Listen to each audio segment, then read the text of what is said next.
And I started getting into my fitness again. I was starting to get in really good shape. My mum was sending me surfing magazines, paddleboarding magazines. And that's when I came up with the idea to do these 4 lakes. And I remember talking to the lads around me and the prison staff, and they were writing me off. Like they were saying, you're a prison number. You'll always be a prison number. Stop daydreaming. And then it was that moment I thought, you know what? I'm not going to let my biggest mistake in life define who I am. I'm not going to let prison beat me. Like I am going to prove to myself that I am much more than this. And that's what gave me that burning desire to go out and do these 4 lakes. I wasn't expecting the journey to take me where it is today. I just said to myself, in prison, I made a promise that when I'm out, I'm going to do 4 lakes, 4 days, 4 world records. And that just lit the fire up my bum.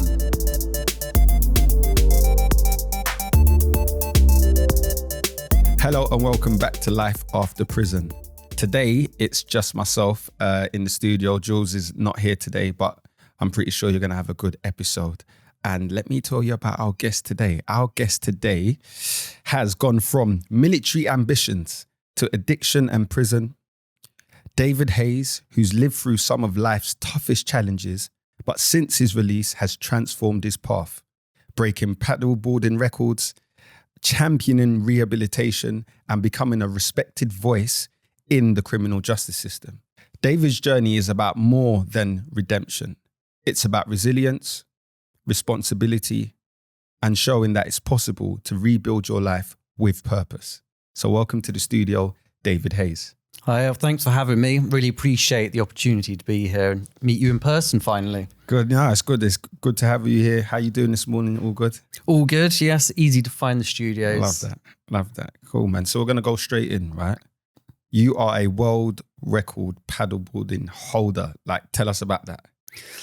Yeah, it wasn't really a journey I expected to go on. Like in my second prison sentence, I used to love paddleboarding, but in my second prison sentence, I just came up with an idea to paddleboard the 4 longest lakes in the UK in 4 days and attempt 4 world records. And what that was, so 4 lakes in 4 days? 4 lakes, yeah. Wow. So longest lake in England, Ireland, Scotland and Wales. Wow. So I paddled one, travelled to the next one, paddle that, and did that for 4 days. Where did you start? So I started in Scotland. Yeah. Then I went down to England. Then I went over to Northern Ireland, had to sleep on the boat, and then I came back and then went to Wales. Wow. Yeah, it was hard logistically and mentally, but when I was inside, it just gave me hope and gave me purpose inside to come out and do something. When I did those 4 lakes and got the 4 world records, I was just amazed at how well I felt and what I was learning about myself. And I just had this fire in my belly to keep going. And today I've got 10 paddleboarding world records. Incredible. And correct me if I'm wrong, but paddleboarder of the year.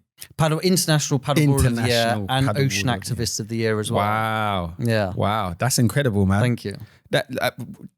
What does paddleboarding do for you? What does it do for you? It's the opportunity to connect with myself. When I'm out there on the water, I'm sort of disconnecting to reconnecting with myself. And when I'm pushing myself in these endurance paddles, when I'm paddling 50 kilometers, 100 kilometers, it's bringing up demons that I used to have when everything went wrong for me. And it's given me the opportunity to tackle those demons and control those demons. So when I'm off the water and anything goes wrong for me, I know I've got the power and the mental capabilities to shut those demons down. I love that. Yeah. Mental resilience. That's it. And it's been great for that. And I absolutely love it. And just being out in nature is good for you as well. I love that, man. Thanks for sharing that. That's all right. I've never ever thought paddleboarding myself. Never tried it. I'm a bit of a waterphobe. I'm dip my toe in. But you know what? You make it sound very appealing because I like that kind of stuff. What you can learn about yourself. Yeah. Things like that. So I might have to hit you up. I'm the guy. You're the guy. So cool. I've got you in my contacts now. But yeah, let's go back. Let's talk about early life. If I've got it correct, your father died before you were born. Yeah. And that kind of affected early life. Can you talk us through this? Yeah, I didn't realise how much it affected my early life until I've sort of grown up. But he served in the RAF and he was out in the Falklands, lost his life 3 months before I was born. And even though my mum tried to do the best for me, there was a lot of males that came into my life. Obviously, she was finding partners, and that sort of had a negative impact on me in a way because all these men were trying to make an impression on me, and then they would go. And I've got connected or made a connection with another role model, and then that's gone. So I didn't really have a role model going up. But part of my father dying, there was a charity called the RAF Benevolent Fund who paid for my boarding school. So I went to a military school from 6 to 13. And then I went to another boarding school from 13 to 17. And then the people I met in there sort of became, my family as such. And even though boarding school was great for opportunities, it never gave me an opportunity to ever fail. And it wasn't great for family bonds because I wasn't there for those milestones. And I'm looking back at it now, and so actually that did take quite a big effect on me. And so after boarding school, where did life go from there?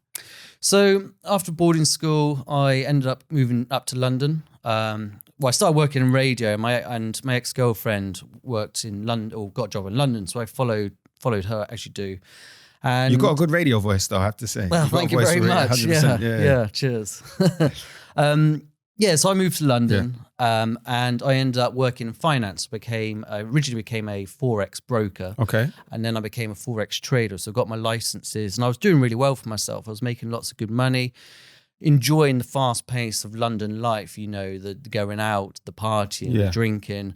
But what I didn't realize, I was slowly losing myself, and I lost my job. I came too big for my boots in that job, and I lost the job, and that resulted in really heavy drug use, gambling, lying to my friends and my family, and ultimately crime. How do you go from, what is it that takes you away from being a successful Forex trader into drugs and that kind of lifestyle? Yeah. What is it that takes you there?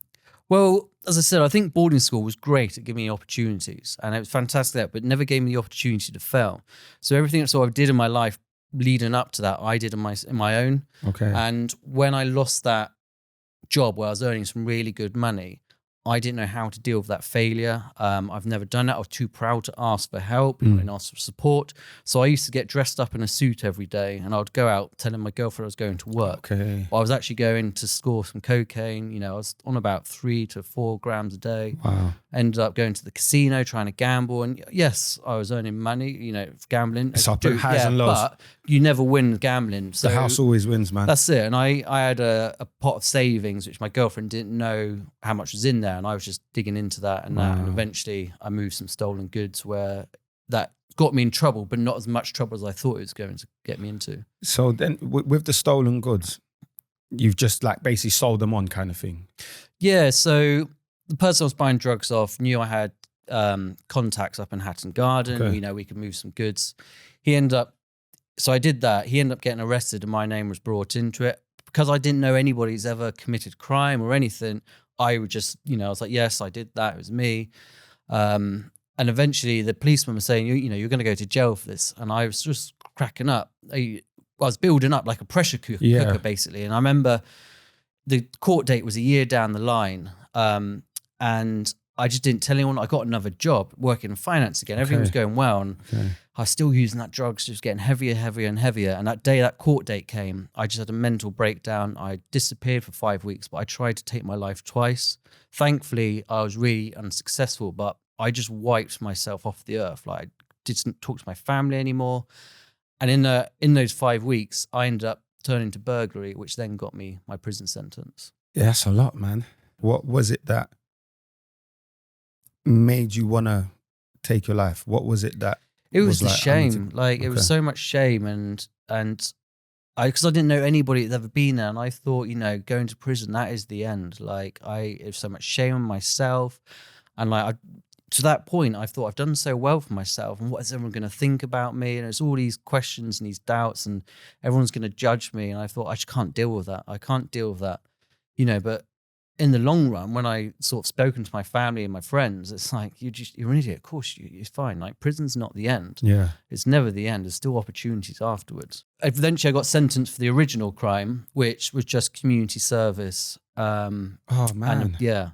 And suspended sentence. Did you have legal support with you that could have shaped that for you? You know what I mean? It might have made a difference. You know what I'm saying? Yeah, because I didn't know anybody, I had no experience to this world. I didn't know about, getting legal help or what to do or legal aid opportunities and all of this. And then I think it was 6 weeks after I got sentenced to community service, the police then linked the goods that I had when they found me to burglaries. And yeah, obviously originally I went no comment, but they started coming with more burglaries that I didn't do. And I was like, all right, I'll tell you what happened. Yeah. And then I got the 3-year sentence. When did you get to have that conversation?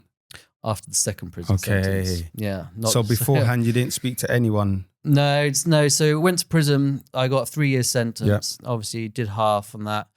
And I was just so focused on proving myself again, because I did so well. I was like, I've got to prove myself. I'm going to come out of prison. I'm going to get a flat, like rent a flat, and start a business and everything. And I did all of that. Started a business. It was a recruitment company. I did really well. Got a flat, got another girlfriend, and life was going really well. But then that relationship with that girlfriend started turning really toxic. I started getting to the cocaine again. I started spending all my company's money. We split up, and it just spiraled again. Oh, mate. So when you went inside, did you basically beat your addiction? With it's a drugs? weird one. Like, I was addicted, but I used it as a numbing pain. Like when I went into prison, it wasn't that hard to get rid of it. I just used it to numb myself. But yeah, I was addicted, but not in the sense people think of addiction. Okay. It was just, for me, it was to numb. Like when I was using it more and more of that original court date coming up, it just made me forget. To block out. Yeah, and that's what I did. So eventually when everything just came off my shoulders, I didn't need that numbing agent anymore. Okay, circumstantial. Yeah, but I was, 100% I was addicted, but not in the sense like, the burglaries were obviously as well funding the cocaine addiction, because it was just that spiral. It's a cycle, man. It's a vicious cycle sometimes, and it grabs you.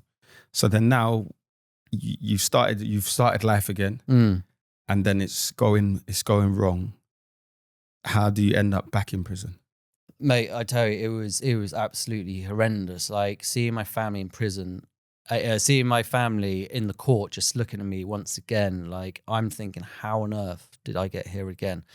Like I've been given so many opportunities in life. I have a good family. I went to private schools, went to university. Like how am I facing prison sentence once again? And I was just so broken. Like I remember got 5 years, 4 months this time. And I just sitting in that prison cell. I was just a shell of a man. Like, how on earth did I get here? I get that, man. Yeah. Same thing with me. My third time I went back, I was different, man. Struggling mentally. Yeah. In a different place than I was previously. Yeah. And I get it. You're just like, how has it come to this when you're just back in the cell? And all of those environments again, yeah. Yeah, and what was worse for me was like, because I went to high down again. So I was in high down the first sentence, one of them, and second time. And a couple of the officers recognized me, and it's just like, it's the embarrassment. Like, same thing. I turned up at reception at High Point. They're like, you're back again? Yeah. I was like, yeah, man. Because they look at you and they probably think, we've got high hopes for you. You're going to get out there. You're going to do well. And then it's just like, nope. But yeah, that's what happens when maybe support on certain things ain't in place. But yeah, talk us through that second sentence then. Yeah, so basically I was in a shell of a man. It took so I got 5 years, 4 months, you obviously do half. And I was just a dark place. And I ended up so I went high down and then went to Winchester. I ended up in H&P Guy's Marsh in Shaftesbury, North Dorset. And I was just in this really bad place. And somebody said to me, come to the gym. They're doing 8 hours yoga and circuit day. Okay. And I was like, I don't want to go today. So he grabbed me, dragged me down to the gym, and I did that. And it was amazing, like how great I felt by doing this 8 hours. Like my body was in prison, but my mind was somewhere else. And I remember meeting the lady that organised it, Dr. Sarah Lewis of Penal Reform Solutions. And I was learning about what she was doing. She's trying to create these whole growth rehab centres in prisons like they do in Scandinavia. And I was like, I absolutely love this. And the more I was talking with Sarah, the more I was sort of coming awake again. So I went on a journey of self-discovery to learn more about myself. So I started reading all these self-help books, and the more I was learning, the more I could figure out what was going on in my own mind and figure out myself, and start talking for more and asking for help. And it's amazing, like asking for help can be one of the scariest things you can ever do. But still being bravest. But you have to be brave enough to do it as well. That's it. And and then it's just getting better and better. And I was finding myself again through sports. And I remember when I was at boarding school, the first one, it was a military school, and I always wanted to go into the military. Adventure was instilled into us. And I loved adventure. And I sort of said to myself, like, when I come out, I'm going to live through adventure. So I came up with a motto: through adventure we live. I like that. Yeah, that's it. So and I wanted to treat every day as one giant adventure, because life is a giant adventure at the end of the day. And I started getting into my fitness again. I started getting really good shape. And my mum was sending me surfing magazines, paddleboarding magazines. And that's when I came up with the idea to do these 4 lakes. Ah, so that's where that idea came from. Okay. That's it, yeah. Okay. And I remember talking to the lads around me and the prison staff, and they were writing me off. Like, they were saying, you're a prison number. You'll always be a prison number. Stop daydreaming. And then it was that moment I thought, you know what? I'm not going to let my biggest mistake in life define who I am. That's right. I'm not going to let prison beat me. Like, I am going to prove to myself that I am much more than this. And that's what gave me that burning desire to go out and do these 4 lakes. I wasn't expecting the journey to take me where it is today. I just said to myself, in prison, I made a promise that when I'm out, I'm going to do 4 lakes, 4 days, 4 world records. And that just lit the fire up my bum. Yeah, I like that, because but for people listening, you're saying this, but what does it take to get to that decision, to make that decision for yourself that, you know what, I'm going to do something that's different. I'm going to do the 4 lakes in 4 days. What does it take to get from, like you said, a shell of a broken man to this man who's now saying, I'm going to do something different? What does it take to get there? For me, obviously, like with rehabilitation, with change, with anything in your life, it's all down to yourself. It's not down to anybody else. Like, if you want to change, if you want to rehabilitate, that's down to you, and you got to look for those opportunities. I know and I understand that prison is hard to find those opportunities. Yep. For me, I was quite fortunate to meet Dr. Sarah Lewis, and off the back of that, like, I just went on this journey of self-discovery, reading these self-help books. And something I've always loved doing is I love helping people. And when I was inside, I started helping the lads out. I remember writing letters to all sorts of people and getting books sent in.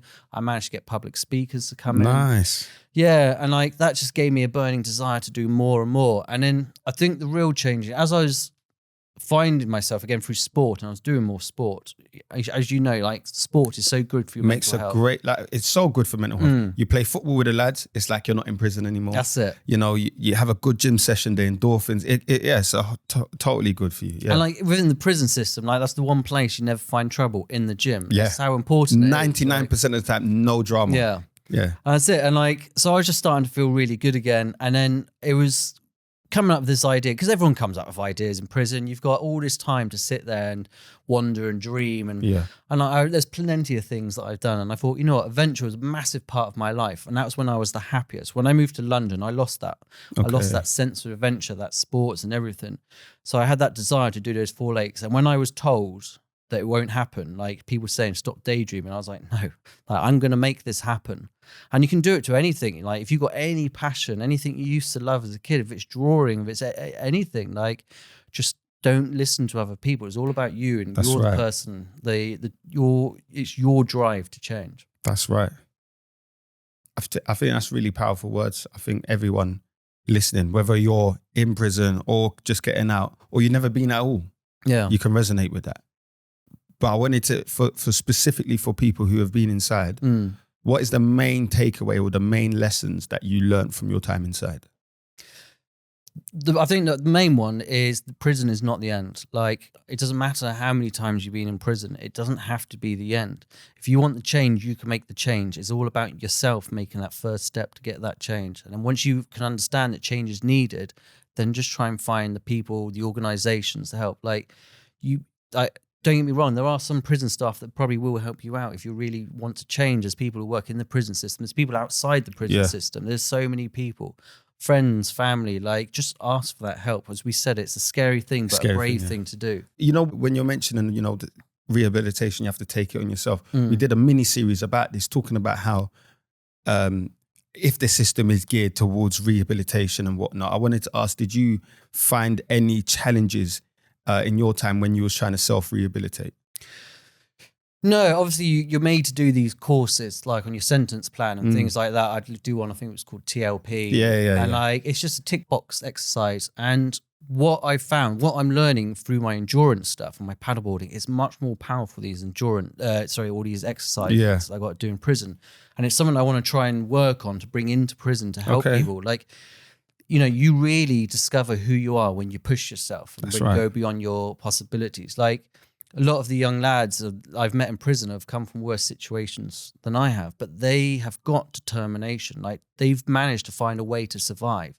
okay, it might be looked upon as a wrong view. Yeah. That's why you're in prison. I get you though. But you've got a desire to survive and determination. Like, use that burning desire, put it into something positive. That's right. Which, flip it in it. That's Flip it, right? Like, use it and to put it into something positive. And I can promise you, like, life will be great. You have a much more meaningful life. And you know, people do think of a stereotype around prisoners. Like, people don't like some people being to prisons, but if they don't like you, then it's their loss. That's Like, a them issue, isn't it? Yeah. Facts. You know, like I've always said, if I was a victim of a crime, what would I want? Would I want that person that, you know, did something to me? Do I want him to be suffering in pain?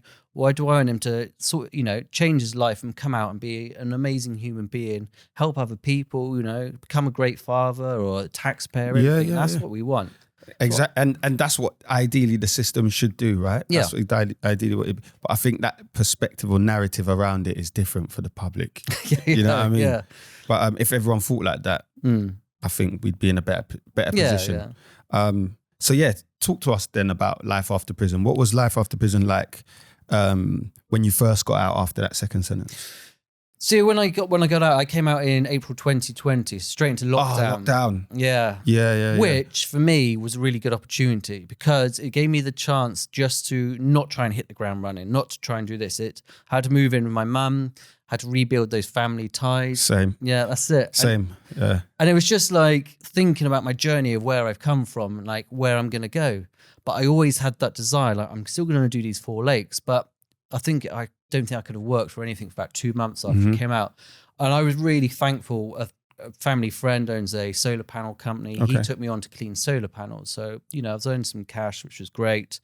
And then eventually the opportunity to paddle my 4 lakes presented itself, which I went and did. And it was, like I said, like making that promise to myself in prison to be on the first lake was absolutely mind-blowing. It was like, how on earth have I done this? Like, when did you do the first lake? So it was a year after my release. Yeah. So I started cleaning solar panels, and I think lockdown kept pushing the lakes back. Yeah. Because there was more than one. There was a couple. Yeah, it was about 3 in the end. Yeah. So I was still trading. I was running every day, and I was running every day. And when I came out, we weren't allowed to go on the water because I live in Bournemouth. I live right by the sea. And Boris Johnson made a ban on all water sports. Okay. But I remember the day it lifted, I went down to Poole Harbour and I was the first person on the water. It's about 5 a.m. The sun was shining. And I remember just paddling out there, no one around me. And I was like, I'm here. Like, this is me. I found myself again. And I remember I started crying with joy and happiness. And that just then gave me the more desire, like, let's go and do these lakes. Let's go and do it. And I said, I did these lakes. I went over to Loch Nade, Northern Ireland, my 3rd lake. And I went and had a pint of Guinness as I was waiting for the ferry to come back. And I remember sitting there drinking this Guinness. And I said to myself, like, I've done it. Like, you know, I now hold, obviously they weren't official at that time, but I now hold the most paddleboarding world records than anybody in this world. Wow. Like, I came out of prison a year ago. And I was like, I could give up now. I don't need to go and do this fourth lake. That's it. I've done it. And I was like, you know what? I made a promise to myself when I was inside that I'm going to do these 4 lakes. So I remember getting on that ferry. I got over to North Wales. North Wales, went on that lake in Snowdonia and I did it. And I actually smashed the 4th world record. And I came out and I was doing it for a charity called Alliance of Sport, which is a prison rehabilitation charity through sports. They use sports to help rehabilitate. And I remember the CEO rang me and he said, do you want to be our ambassador? And I was like, this is absolutely amazing. Yeah, man. Like 4 world records, now ambassador of a charity. And what was really good about that 4th lake, there must have been a police conference in town. Okay. Because there was about 50 police officers sitting on the lake. And I should have gone and said something, but I just looked at them. I was like, if they knew. And I was like, there was everything about this situation with the charity, the world records, the sun was shining, the police. I was like, this is amazing. And then off the back of that, I went and did the River Thames and set the world record on that. Yeah, talk to us about that. So what did that entail? Yeah, so with the River Thames, I said when I was raising the money for the charity on these 4 lakes, I said to my followers and everybody, if you can help me get to, I think it's $2.5 grand, I will go and then attempt the world record on the River Thames. And I think we got to 3,000. Wow. Yeah. So I was like, So it's like, yep, got to do it now. I've got to do it now. Yeah. So I went to the River Thames and I stayed awake for 38 hours and paddled 208 kilometers. And I broke the world record by 10 hours. Because the River Thames doesn't start and end in London, right? No. Yeah. So as a paddleboarder, I had to start in Lechlade, which is Gloucestershire. Okay. And I then Teddington Lock. So they call it the navigable length of River Thames. Wow. Which is 208 kilometers. Yeah. And starts in Lechlade in Gloucestershire. And finishes in London, Teddington Lock. Wow. Yeah. And I broke the record by 10 hours. Yeah, 38 hours. Wow. Yeah, I didn't sleep. How do you not sleep Just while you're kept going. Just kept going. Crazy. So the guy did it. I spoke to the guy before who had the record, and he slept. Stop here and now. Okay. I'm not stopping. I'm going. Wow. But the demons in there, like I remember I nearly broke my fin on my paddleboard, and it was like What's the fin? So it's the bit at the bottom of the paddleboard. Is that in the water? Yeah, it keeps you in a Okay. straight line. Okay. And as I brought the board out, I nearly snapped the fin, and I was gonna snap it. And it's 3 a.m. I was shattered, and I was like, if I snap it, no one's ever gonna know. I can tell the world, like it was just happened. And I was like, no, I caught that thinking, and it's like again, that's that negative thinking that got me into trouble, like to do bad things. These are the demons that I need to take control of. Yeah. And I shut them down. And I was so proud of myself. And that's when I knew that I've got control of this again. And I went out and I continued to paddle, and I did the 206 or 208 kilometers, and I got the world record. But it was that achievement for me. It wasn't the world record. It was that thinking that I managed to capture and put away and shut down. Like anytime I do a challenge, I always want to quit. I always get these negative thoughts, and they're always going to be in my life. But I'm now learning the tools, and I'm always learning the tools to shut them down. That moment where you could have possibly given up. Like, describe that moment for me, please, because it was 3 a.m, 2 a.m, and I've been paddling now. It must have been about 24 hours, I think. No, just over 24 hours I've been going. I was tired, hungry, I was wet, I was emotional. I pulled the board out. It's just every lock I had to pull the board out, and it's heavy, and it's just okay, to continue. Yeah, okay, so I had to pull it out, walk around the lock, put it Yep. back in. So I'm straining. I literally nearly saw it, and I just looked at it, just looked at the state I was in, and I was like, I cannot do this. Like, I don't want to do this. Like, I just want to give up and just, move along. And again, I was thinking, like, look where you've come from. Like, look at the prison cell you sat in where you wanted to give up. And and you didn't give up, and you carried on. Look at those demons that were telling you to give up. And when you ended up committing crime, the things that are telling you to do it and, not worrying about things. And I was like, just sat there for a moment in silence. I was probably there for about 20 minutes in silence, just thinking everything, processing. And then I was like, no. Like, got up, and that was it. Shut everything away. Got rid of those thoughts. Like, I'm in control. That's right. Me in this moment are in control. Let's do this. If I don't get the world record, we don't get the world record. But at least I didn't give up, and at least I got to the end. Love that. Yeah. But luckily, broke it by 10 hours, and I was like, yeah, cool, man. That's incredible, man. And I think that goes to show the work that you did on yourself. Yeah. During your time in prison, and how those 20 minutes can be life changing. Oh, yeah. Because you're gonna make a decision that. Like, and it could be anything. It could be, do I go back into crime? Like, for someone else, let's give an example. It could be for someone else, like, I'm in a bad situation right now. I've got out of prison and life is not going the way it is, but do I go back to crime? Or do I stick it out and move forward and try to overcome these challenges? And maybe that's a good thing, to take 20 minutes to sit, contemplate, process, and just say, no, I'm going forward. I think as well, like, when I came out and I took that cleaning job as the solar panels, I think the old me would have probably thought that's a bit below me. Fair. I had a dream, and I had purpose, and I had hope. And that's what my end goal was. Doesn't matter, my job didn't define me. The paddleboarding doesn't define me. What's defining me is how I live my life. Yeah. And like the job just helped me then get into the paddleboarding, which I wanted to do. And, it's still to this day, I don't care do what I do for a job. Like, I'm fortunate now to have my paddleboarding pay for it. But if I lost that, I would happily go and take any job to. No, I'm glad you mentioned it, because yesterday we were, for the pre-RA was doing some team training, and we had the head of reoffending from a prison come in and mentioned something like, she said something. How do you tell young men who are earning thousands of pounds in a week that, you know, if you could turn your life around and you're going to earn less, but it's worth it in the end and you can set goals? How do you do that if you haven't got that lived experience where we've got that experience, right? And what you said is so true, because I've been there. When you're used to earning a certain amount, you think, I can't be doing this. I've just come out of prison, but you've got a goal. You've got to start somewhere. Yeah. If you're committed to transformation, you've got to, and the realness of it is you've got to start somewhere. Yeah. You know what I'm saying? But how do you have that mentality?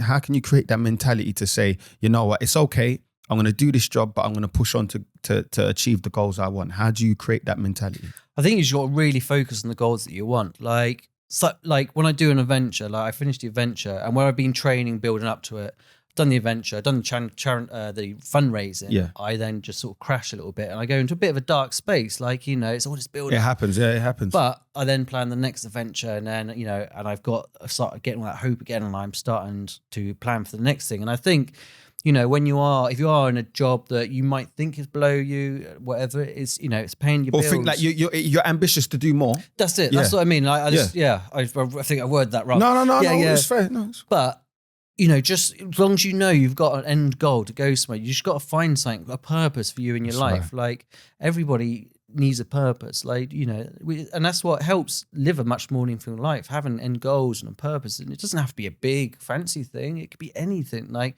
but as long as you just have that, so when you're working a job or doing something in your life you're not quite happy with, just know it's gonna create a great end goal for you, and it's gonna get you where you want to be. Big facts. I agree. Totally. Setting goals, achieving them, and they don't have to be big. It can be short term, long term, but it doesn't have to be like I'm gonna climb mountains. It could be even if it's starting a family, like, right. You know, like, do you want to be a great father or a mother? Like, you know, and what they gonna respect more? The person that goes to work every day, comes home, puts food on the table, that's and right. house over us, like, or is it the dad or the mum that, you know, has gone again to prison, and he keeps going? You know, he might bought me nice stuff, but you're not there.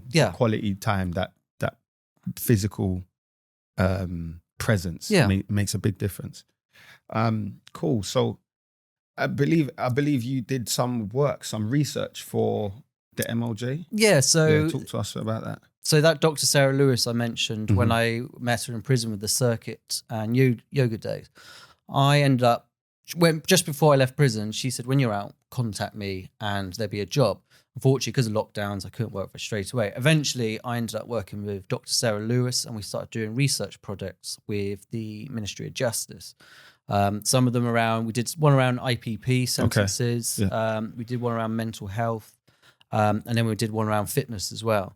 And it was really good to get the opportunity to speak to, you know, people incarcerated, people that have had experience with the criminal justice system, and hear their stories, especially around mental health. Yeah. And hearing how hearing their views on the different sides of the criminal justice system. So we're dealing with courts, prisons, probation, like a whole kind of everything you interact with. And we'd put these massive projects together, and it got loads of hype. And then by the time it came to the Ministry of Justice, they just didn't do anything with it.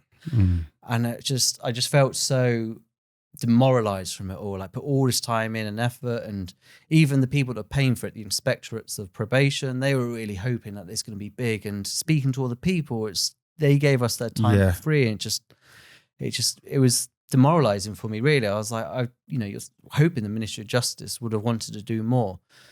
So I sort of came away from that, and I started doing more for myself. So I started talking more at schools, and, you know, I'm working with young lads coming out of prisons, and even going to prisons itself to talk more. And I found that I've had better result from doing that and sharing my story in a public space than I have than, you know, doing these research projects. Is that what pushed you to go into the schools and speak more and share your story more? Yeah, you know, I've spoken a couple of times. So I was like, you know what, I want to do this.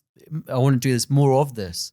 And then I started, something I really wanted to do was try and help. So I've started working with a local school. They have young people that don't really do well in mainstream education. Yeah. They might have come from homes, where parents are incarcerated, or, you know, from the care system. Yeah. They don't deal with mainstream education. So I want to try and put a program together where we can use adventure as a tool to help them understand themselves. Yeah, like that's key, man. school isn't for everybody. Education's like, I went to university, and do you know what? I wish I didn't go to university. I didn't get anything. I got a degree, but it's university. I don't think was for me. It's Fair. probably it's better for anyone who wants to become a doctor, lawyer, and that. But university isn't. It's not for everyone. It's true. It's that's not for it. Everyone, yeah. And I just want to help these young people, like to try and help them find themselves. And I think once you can understand yourselves better, then I think you can go on to conquer your dreams and hopes in life. Like for me, endurance is really helped me. Adventures really helped me, and I want to pass that on. And especially try and get it into the prison systems as well. It'd be fantastic. Yeah, but tell me, because obviously you've had all of these experiences. You're sharing your story and having a positive impact on the young people. But what would be your message to people who have either been inside or are, starting their life after prison? What would be your message that you'd want to send to them? I think, first off, prison really isn't the end. Like, there is life after prison, and it's just being true to yourself. Like, I think you're the number one priority, and I think you just need to be true to yourself and understand what you want, and then go and get it. Just because you've been to prison doesn't mean you have to give up on your dreams. Keep pushing, keep going. It's going to be hard, and I'm not going to lie, but as long as you just keep that determination, ask for the help, and keep pushing, and step out of your comfort zone, you'll be amazed at what can happen. Like, I put it to any scenario. If anyone can step out of their comfort zone, go into new limits, the sky is just, there's no limit in the sky. Like, just keep pushing yourself. Like, and it will be hard. Like, I've wanted to give up so many times. I still want to give up at times when I do my thing, but I don't give up. And those times that I don't give up, it makes me stronger. Like, what doesn't break you only makes you stronger. Big facts. Big facts. Thank you, man. I appreciate you sharing that with us. That was proper solid, deep. What we like to do at Life After Prison is signpost organizations that can support people in their life after prison or even inside. And I wanted to ask you if there's any charities or organizations you wanted to spotlight. Yeah, a couple of charities are the Aqua Paddle, which is a really good one as well, and Red Foundation as well, which belongs to the Red Paddleboard company. Okay. Which is really good. There's another one as well called Growth, Transform, Belong, which is part of Dr. Sarah Lewis's charity. If you've never actually heard of Dr. Sarah Lewis, anyone's listening, I'd highly recommend to check her out. The amazing work she's doing in the criminal justice system is fantastic. And then if anyone wants to go paddleboarding or, find me, like I'm called the Nomadic Paddler on all the social medias. Or nomadicpaddler.co.uk, and you can find me if you want any help, any advice. I'm willing to help anyone. Love that, man. We'll make sure we put those in our show notes so everyone can check them out. You mentioned Aqua Paddle and Red Foundation, so I'll give a little bit more information on that. So Aqua Paddle is a UK charity that's dedicated to enhancing mental well-being and physical health through paddle sports. They offer free timed 5-kilometer paddle events suitable for all abilities, promoting blue space as a tool to connect people with nature. So I really like that. That's Aqua Paddle. And the Red Foundation, who supports water-based initiatives focused on mental well-being and environmental protection. Their Blue Health and Access for All programs champion inclusivity in paddleboarding and other water sports, aiming to make these activities accessible for all. So if that speaks to you, please check them out and they'll be in our show notes. You wanted to add something? Yeah, I should say there is science around the whole blue mind thing about being in blue space, and it is fantastic. Just being near the water and or on the water can do so much for you. Like with prison as well, like being out in green space. Yeah. When I went to Iceland, paddleboard the longest lake there. Wow. And I've tried and become a net zero adventurer, so I try to offset my carbon That's footprint. cool, man. So obviously I had to fly to Iceland. I got 106 trees and I planted them in a prison. Wow. Yeah, I met the lads there, and the whole idea was to try and create this green space for guys just to go and sit down. I know it can't happen in all prisons. It makes a big difference, though. Yeah, that's it. And that's one of the blessings with Guides Marsh, that they had some green space that I could sit in and be outside. Because just not having anything over your head is just amazing. Like feeling the rain in your face, little things like the sun in your face. The sun, yeah. Yeah. Fresh air, like space. Yeah. Get outside, getting in the water, getting some green space, walk through the woods, have a couple of kilometer walk through the woods, then do it. Like to switch off your phone, put it on airplane mode and get out and just de-stress. No, for sure. Good advice, man. Yeah. Good advice. You make me want to do it. So, yeah. Also, what we did is we asked our listeners a question before you came in here. Yeah. So we asked everyone on our social media. We said, what lessons did you only appreciate when you got older? And I'm going to share a few responses, right? But I want you to think about your response in the meantime. So the first response that I'm going to mention is someone said, stay in your lane. Don't worry about what everyone else is doing. That's good. Innit? Yeah. But when you're younger, you don't. No. You just think, what are they doing?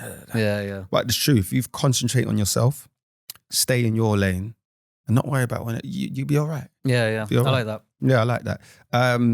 Another person said, people can't use you. People can't use you. Don't let people use you. I like that, straight to the point. And the last response I'm going to share, someone said, the gang thing is a lie. Okay. Yeah. When you're young, when you're young inner cities and you're involved in that stuff, you think, that's a brotherhood or a family. It's all a lie, man. It's really interesting that, like, I've watched, documentaries and seen things of the people who have come out of the gangs afterwards, and it's the same response. They all say, you haven't got an ex-gang member and go, that was fun. Enjoyed that. Yeah, it's a lie. People betray you. Yeah. There's no loyalty. Everyone's out for themselves. And really and truly, you think, what was I doing in the first place? So yeah, big up yourself. So now I'm going to flip it to you, David. What is one lesson that you only appreciated once you got older? I think it's just, don't worry about what other people think about you. You do you. There's only one you in the world. There's plenty of other people, but there's only one you. So be you, do you, and don't worry about what other people say about you or what they do. Like, most of the time, it's jealousy. When you're succeeding, it's someone badmouths you, it's usually jealousy. Don't bite back. Just be you and don't worry about what everyone else says. I love that, man. I love that. For me, I'd say listen more than you speak. Yeah. Because you got two ears and a mouth. So you listen twice as much as you speak at least. Yeah. And you learn more, I think, that way. So yeah, that would be mine. I'm sure my mum told me that loads of times when I was younger. Probably heard it from my mum as well. You know what I mean? But yeah, please continue to get in touch with us. We love you interacting with us, whether we post questions or in the comments on our clips on social media. So you can do this by DMing us on Instagram and X at After Prison Pod. For TikTok, it's Life After Prison Pod. You can also send us an email to podcasts@prison.radio. That's podcasts with an S at prison.radio. If you are listening inside, you can get in touch the usual way, and we'll leave the number below at the end of the episode so you can get in touch. So, David, once again, thank you for your time. We appreciate you. Thanks for being a good guest. Thank you all for listening and watching, and we'll see you next time.